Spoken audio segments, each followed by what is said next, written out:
Erev Tov Chavrim, I'm Stephen Benoon. You're watching Israeli News Live. Got some very interesting stories coming out tonight. Going to be talking about it in just a few minutes. The Syrian Arab army has crossed the Euphrates River. Contrary to what U.S. and Free Syrian Army has been calling on, they have crossed it. We're going to go into that in just a moment. But I wanted to real quick talk to you again about the video I released last night. The Holy Spirit revealing even more to me about what's going on. And friends, I can tell you right now, they want that video suppressed. I have never seen such low views on a message that is so extremely important. But it kind of goes along like with John Cornwell that wrote the book, Hitler's Pope, about Pope Pius XII.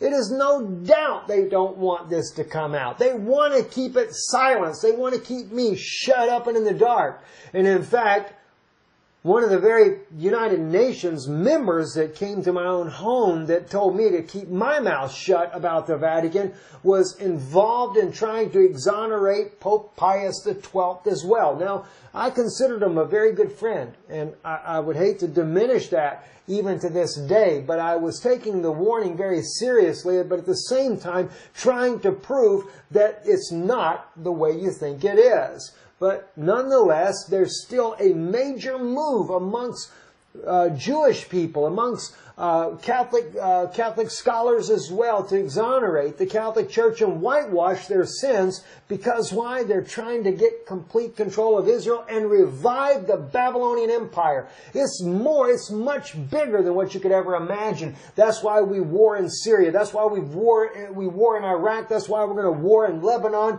This is why the Arab Spring over in Egypt happened. This is why Hillary Clinton was exonerated for what happened over there. Because why? She is part and was working part of the campaign for the Catholic Church for that greater global dominance of the Middle East. And Israel does play a part. But you know, Menachem Begin, he threw a major curve into the whole program when he became Prime Minister of Israel. They weren't expecting him to get into office there. The very man that was part of the Ergon right-wingists there that were willing to take Jerusalem, and they didn't care what a kind of agreement that Ben Gurion or any of the others had made in there. They didn't care about those agreements. They wanted to be one as an Israeli Defense Force. They were willing to work with Ben Gurion and Rabin and those groups that were there that were also working clearly, obviously, no doubt, with the Pope of Rome, because as we already know, Pope Pius XII was the one that was calling for Jerusalem to be an international city in 1947. The Resolution 181 calls for Jerusalem being an international city with a UN controlling it. But as Giulio Miotti brought out, it's the Vatican that wants to lay their hands on Jerusalem. And they would be the custodians of the city once it becomes an international city. And of course, the 1967's war also threw another monkey wrench into their plans there. They did get to keep Jerusalem from 48 to 67. But when Menachem Begin became Prime Minister, the very man that was working with the Ergon that was willing to fight for Jerusalem in the very beginning, when he became Prime Minister, you can count on one thing. They went to work looking for someone, well, maybe not so much Catholic, but maybe an evangelical figure that they could begin to weaken the nation down. And there's some plans that the Holy Spirit revealed to me that I've always been suspicious about it. Always looked at it might be as a positive thing, but what were they doing? They were making ready for the future of Israel. They were grooming their man for the hour there. They would be willing to give them what they wanted. And we're going to go into that later. Won't go into it today, but I guarantee you one thing. Go back, share that video. Rome taking over Jerusalem working with some of the Jewish leaders of their day back when Israel became a nation in 1948. You need to share it, get it out there. I mean, gosh, if you got to take just a video link and put it on Facebook, if they don't let you on Facebook, go to there to that all these other different free sites that are out there. Share it everywhere you can. People need to know the truth. If you're going to stand with Israel, then you need to stand with Israel that are the Jews that love Israel and want Israel to be a homeland for the Jewish people without Roman ties to the land, without Rome owning 60% of the land, and without being expelled from their land because they cannot have freedom of religion. All right. So, and again, well, I can get on a whole toot about that, guys, and I don't want to do that tonight. Let's go right into what's going on here. We'll come back to this later. Just please share that video. Stand with us here at Israeli News Live. You know, we need your support as well in making these type stories come out and to reveal what's happening. And I'm going to go into this stuff this weekend. It's not going to make too many people happy because there's a lot of propagandists they got going on out there in the evangelical circles, in the Messianic circles. You know, I mean, look at some of these incredible people that have exposed Rome and what they do and how the Jesuits infiltrate all the different main religions. We've had Jesuits try to infiltrate our little tiny ministry here. Why? To sway us in a direction that they wanted us to go into. I won't do it. I just won't do it. You know, and I thank God that He's opened my eyes to see what's happening. And not to say it's not been some good people, some kind people, loving people. But it's a danger. You've got to watch for it. Anyway, let's see what's happening over in Syria. As we brought this out the other day, U.S.-led coalition will not allow Syrian army to cross the Euphrates River, and Deir ez-Zor reports are coming out. This was coming out right there. It says the Syrian Arab coalition commences offensives towards Deir ez-Zor. The Combined Joint Task Force Coalition welcomes the announcement by the Syrian Arab coalition of the commencement of their offensives to defeat ISIS in the Kabar River Valley. Now, we listened to this commander right here saying that they weren't going to allow the Syrian Arab army to cross the Euphrates River, which is always kind of baffling to me. We already know that without the invitation of the Syrian President Bashar al-Assad, safe zones were set up down near Al-Tanf. Wasn't really too safe and wasn't a no-conflict zone because, believe me, when some of the Syrian Arab army forces were going near Al-Tanf, they went ahead and bombed them. So, not so much a deconfliction zone, just a land grab is what it really comes down to being. And just like right now, the Kurds, my Kurdish friends, do you think that the U.S. military and the coalition there, they give 5 cents about the Kurdish people? No. If they did, they would have never allowed the Turkish people to bomb you over and over and over again. No, they used you for the purpose of gaining the land there in Syria and Iraq because it's rich in oil. And they need you as a partner. Because Bashar al-Assad is not going to be a partner with the United States on the oil reserves that are there along that river valley. And that's why they're going to do it. But anyway, the interesting news is the fact that the U.S. actually crossed that river. Look at there. Here I am on Reuters. Because it speaks about the Syrian Arab army getting across that river, they put a block out even on Reuters. They don't want you to know about this. So let's kind of try to bring it back up again, if it'll even come up on the screen here. They definitely do that. Watch, let's see if RT's up. Well, we got RT up. You know why? Because it was actually in the Arabic language, so it doesn't pick up very well. I just used Google Translate to translate on here. Now, their translation is not the best in the world for the Arabic language, so I'll let you know what the gist of the story is. The Iranian Revolutionary Guard has penetrated the U.S. military command centers in Syria and Iraq. It does not say whether or not, according to the article here, it does not say whether or not Syria did this through infiltration with manpower or if they have infiltrated the U.S. command center in Syria and Iraq via cyber espionage. They claim that they have some very incriminating evidence. Nonetheless, I'm not in favor of Iran at all, and as I realize that is a major threat for Israel even to this day. And you know, regardless of who's in power in Israel, it doesn't seem like that we can ever get a peace with Iran. Now, maybe back before Iran began to really come against the Jewish people that were living in their land, maybe at that time maybe there would have been an easier time to negotiate with the Iranians. But it seems like that time is long past. Now let's go back to the Reuters article here. Wow, they just do not want us to be able to see this article. Let's see if we get it over here. No, that's the U.S. won't be satisfied until they get out of there. I'm going to try to pull it up again here. We'll go over here to Twitter. What it is that the Maria Zakharova, who's a spokesman for the Kremlin, is stating here that the Syrian Arab army has crossed the Euphrates. This is an official acknowledgement by the government, or by the Russian government, and let's just see if we can find this again. Yes, here we go. Let's see. This is the article here. Let's see if we can pull it up. No, this is actually one from an Iranian news. Syrian army crosses Euphrates River in Deir ez-Zor, Russian foreign minister. Even though this is an Iranian news, it is still the same as what Reuters brought out. I know because I have seen this article already, but I was wanting to use Reuters because I would prefer to use Reuters in this case. It says the Syrian Arab army has crossed the Euphrates River in Deir ez-Zor to govern it after making several advances against the so-called Islamic State terror organization. The spokesperson for the Russian Foreign Ministry, Maria Zakharova, stated on Friday. Now we turn the current agenda in the international relations on the development of the situation in Syria. I would like to inform you that after a major victory in Deir ez-Zor, the Syrian government army continues to clear ISIS terrorists in the eastern regions of the country. The suburbs of this provincial center have been liberated. The advanced units successfully crossed the Euphrates River, reaching its eastern zone, Zakharova confirmed. So it is official. They have crossed it, even with the threat of the U.S. saying that they better not cross it. Reuters was reporting this. From what I understand, there is a media blackout on the fact that the Syrians have crossed the river there. I can understand why, because they don't want you to know it. It's an embarrassment for the U.S. For this to happen. I'm sure it will be coming out very soon.